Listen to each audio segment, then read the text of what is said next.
दोस्तों आज की वीडियो में मैं आपको 5 दिलचस्प पहलुओं के बारे में बताने जा रहा हूं, तो आइए शुरू करते हैं।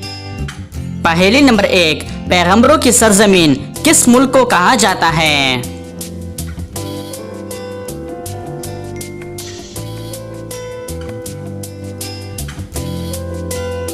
इसका सही जवाब है फलस्तीन।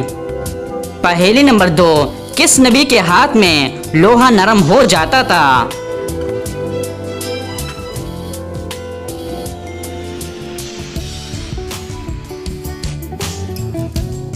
सही जवाब है हजरत दाऊद अलैहिस्सलाम। पहेली नंबर 3, दुनिया में सबसे ज्यादा कौन सा खेल खेला जाता है?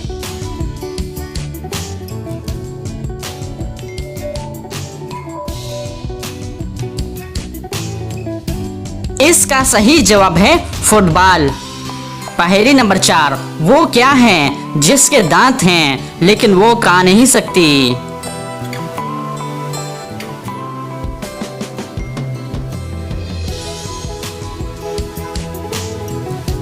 सही जवाब है कंघी। पहेली नंबर 5, वो कौन सा फल है जिसे भूख लगने पर खा सकते हैं, प्यास लगने पर पी सकते हैं और सर्दी लगने पर जला सकते हैं?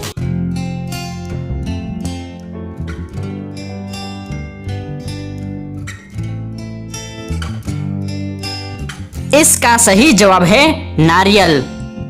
तो दोस्तों उम्मीद करता हूं कि आज की वीडियो आपको पसंद आई है। अगर पसंद आई है तो लाइक का बटन दबाएं और मज़ीद मालूमाती वीडियोस के लिए हमारे चैनल को सब्सक्राइब कीजिए। शुक्रिया।